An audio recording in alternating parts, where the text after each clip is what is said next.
What's up, y'all? What's going on? It is Teron Jones here, and this is my wife. Jatova, I'm Jatova. And we're Double Nothing. We're going to come to you today to talk a little bit about marriage. And we're going to go over the beginning of our marriage. When we first got married, we was in our early 20s. And it was just we had to get adjusted to living with each other. We both were single, of course, and we was living single lives and coming together as a union. You have to be courteous of your spouse who is newly adjusted and acclimated to the union as well. So, like I said at the beginning, it was kind of rough because I might have got home from work first and I might have wanted to, jump on my game or something, and she'll come home from work and she'll be like, "What you doing on the game?" Whatever. And I'm like, I'm just chilling, I'm minding my own business, whatever. But, maybe she felt like, hey, I'm home, you need to get time with me. And I might have said, hey, I'm winding now from work, so I just need my alone time or whatever. So, you just gotta communicate and really just talk about the wants and the needs and really what y'all need to do as a spouse to please each other in a situation like that. Yeah, I think I like how you explained it. It was funny. I couldn't help but to laugh thinking about how you're explaining it compared to what I might have thought was going on. So my interpretation, I may have thought, okay, he's just only stuck on the game. He ain't studying me, And then in my mind, I'm like, she tripping, she just came home tripping for no reason, and therefore I'm looking at her crazy and she looking at me crazy, and we just both kind of in a bad spot, just off top, Yeah, I think he always thought I was tripping. He probably still thinks I'm tripping, y'all. I don't be tripping, but I'm sure in his mind, he probably thought I just came through the door and just automatically was like, hey, why you on the game? But I'm sure that's not what happened. I'm sure I probably came home. I probably went as far as to get undressed, wind down, and probably was thinking, okay, I've been home a good hour. He's still on the game. He said, hey, when I came in, we always spoke to each other, greeted each other, and would kiss each other and hug each other or whatever. But I think I probably more was like, okay, I want my man to be into me when I come home. I want my man, So I probably felt like I came in, winded down, was probably home for some time, and he still was on the game or whatever. It's just funny how men look at the side from, about what a woman doing, and a woman has her point of view, her perspective. So, as we get older, we can kind of discuss where we went wrong, you know what I'm saying, and kind of move forward from that now. But, in that moment, it's like, point a finger and all that other stuff. So nobody really was mature enough to say, you know what, it's my fault, my bad, or I was wrong for this, I was wrong for that. And, just get to a good spot where we can move forward from. Yeah, I think we can discuss it real easy now because, in hindsight, you see everything. You see how things went. Even if we still have our own perspective on it, we can see some areas where I may have handled things wrong, you may have handled things wrong. And so that's what we're doing here. So you heard Teron say that we were married in our early 20s. So if you got married young, because early 20s is young, then this video is for you. And at the very beginning of our marriage, we kind of struggled with that whole communication and affection type of things. And so we struggle in the beginning of our marriage. And so if you are in the beginning of your marriage and you're struggling, or you have struggled in the beginning and you're still struggling, then this video is for you too. I think that when we got married, I think we each had our own expectation of what marriage should be. I know I did. You had your own expectation? No, I don't really have an expectation. You didn't have an expectation. Well, I had an expectation, y'all. I came in probably with my mind stuck on the marriages that I had seen. So I probably had my mind stuck on seeing my parents do marriage and seeing anyone else around me in their marriage. And so I had an expectation that was solely based on, I don't want this, I don't want that. I know that my husband should do this and my husband should do that. And so I had expectations. And guess what? I wanted Teron to live up to my expectations. He probably didn't even know what those expectations were. They were in my head and I was stuck on them. But I wanted him to meet them and match them. And if he didn't, and then... how would be an expectation that I don't know about? I don't know. You were supposed to because you're Superman, right? You're Superman, you're a mind reader. You're supposed to know what to do because we're married, right? That's what I thought. That's how it felt. Because I guess I just thought, I really didn't realize that his expectation or lack thereof of marriage was different from mine. Like, I thought when people get married, like, they know what they're doing. They know why they're getting married. And they're wanting the same things out of marriage. Like, that's just what I thought. And to be honest with you, it took us a lot of years to realize that you can't come into this with expectations, and you can't come into it with inner vows that you've made, over your lifetime. You can't expect your husband or your wife to be a mind reader. And the big one for me was you can't expect your husband to make you happy. Like, for a long time, I just wanted Teron to make me happy. Like, he's my husband. He's supposed to make me happy, right? I think that's a lie. Be happy with yourself. Yes, no one else can make you happy. You have to be happy with yourself, because Teron could have done everything I wanted him to do. And if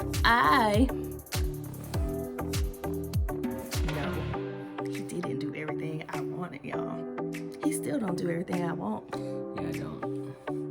He don't. Now, he does a lot of what I want. He's a sweetie, he is. He does a lot of what I want, but he don't do everything I want. And he may not do what I want at the time that I want it. I'm gonna do what I want to do. I'm a man. Now you got me off track. I forgot what I was telling. Oh, okay. So, no one else can make you happy. Like, you have to be happy with yourself, because Teron could have done everything I wanted him to do. And if I'm unhappy with myself, really, I was just gonna keep needing him to do stuff. Like, it just wasn't gonna work. Like, I was just gonna keep needing stuff. It was gonna frustrate him. It was causing harm to our marriage. Like, it was causing a strain in our marriage. So my expectations, there were things that I expected him to do or didn't expect him to do, probably because there are things that maybe I saw my dad do or not do. And so my expectations were based on that mostly. I also had an expectation of, like, I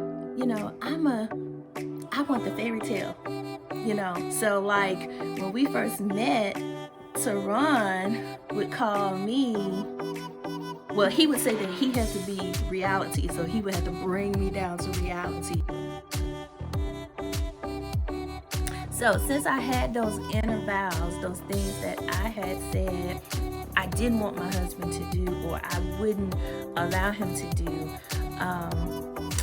they really affected how I was in my marriage. It affected what kind of wife I was, because instead of focusing on just being myself and being a good wife and loving on my husband, I was so focused on, well, if we don't do this, then later on in our marriage is going to be a problem. Or, if my husband didn't, he's not a big communicator. I always say, don't worry about tomorrow, worry about right now.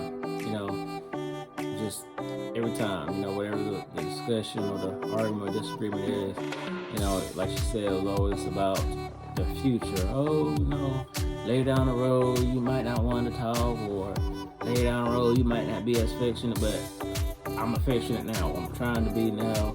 Let's worry about now. Let's not worry about 10 years from now. Yeah, and that was always his voice. He would always bring me back to reality. Hey, that's the future. Don't worry about that. And I would say that my thing was probably rooted in fear, because it was always a fear of, well, if we don't do certain things now, then later on, things aren't going to be okay. And so that was nothing but fear. And so that caused a big problem in our marriage. So that was one of the things. So I guess I would say to you guys that you can't have an expectation and expect someone else to live up to your expectation. That's going to lead to failure, because you're going to be disappointed, and that person's not going to be able to meet that expectation, especially if they don't know what it is. Number two, I would probably tell you guys to love yourself and be happy with yourself, and not to expect someone else to make you happy. That's very different from having a standard and expecting someone to treat you well, or to live up to that standard, or even meet a standard, because hopefully when you met, that person met that standard. So being happy with yourself and not expecting that happiness to come from them is totally different.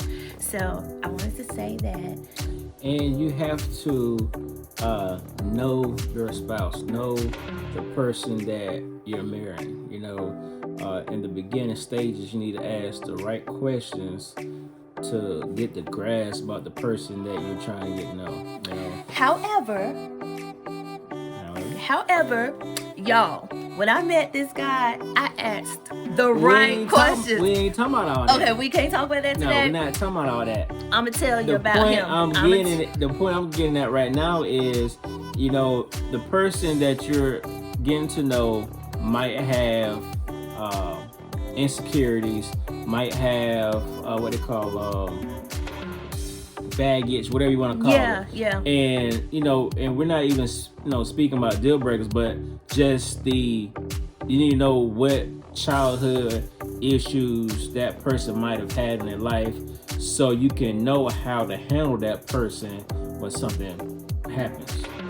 That's really what I was getting at. So if you don't know if your spouse, just for example, was abused at a young age, then you might understand, hey, they might need to talk a little bit more before they get affection or something. Instead, you be like, well, I can't touch you, and you know what I'm saying? So you need to know or ask those questions at the beginning, so you can know who you dealing with. Because if you love the person, you're going to adopt to whatever the issue is. You know what I'm saying? Hopefully you won't just be like, oh, well, I can't handle that, or I'm out, or whatever. But if you can understand that and why that person might act a certain ways, you talk a certain way or something like that, then that might make things a little easier as far as the chemistry that y'all gonna have moving forward.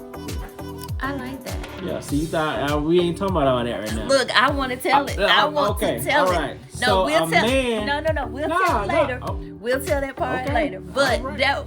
The things that you said were really good. I'm glad that you said that you need to know what kind of baggage the person has.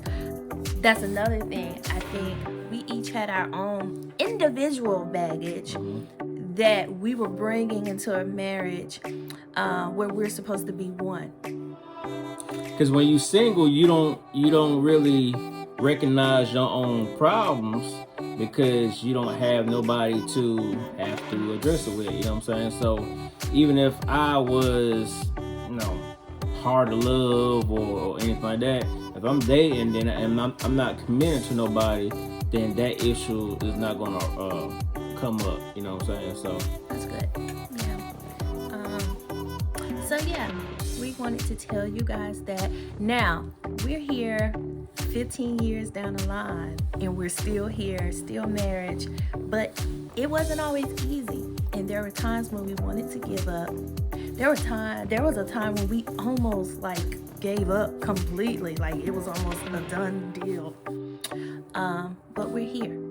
And so if you guys hear any of this and it resonates with you, there are many things that have to go on, but it doesn't have to be a done deal. Now, I'm not saying just put up with any old thing. I'm not saying deal with someone abusing you or anything like that. But what I am saying, that if you're listening to our story and you're sitting there thinking, well, we kind of got this baggage, we got these expectations going on, we don't want to be done, but it's hard, then I would say that you might want to look at yourself individually first and begin to work on yourself individually, because that may actually help you get down the line. Because as I began to look at myself and stop being so concerned about what Teron was or wasn't doing for me, that was when things began to change. Yeah, and whenever she was able to realize that, it made everything easier for us, and it was able to move forward from it. So, like I said, you got to understand the person you're dealing with, your spouse, and that's just part of her story. Mine is just coming into the marriage. I just didn't really know how to love, or even knew what love was. I never was a romantic or I guess thoughtful enough to do little sentimental things and things like that. So her being a girly girl or a hopeless romantic, those were things she was expecting from me from the beginning. And I did deliver on it. I always told her that, look, that's not me, that's not what I do. You gotta deal with it. So that was just me being selfish and just arrogant, or whatever you want to call it. So after I was able to search within myself, or whatever the case may be, I was able to understand that, what, this is my wife.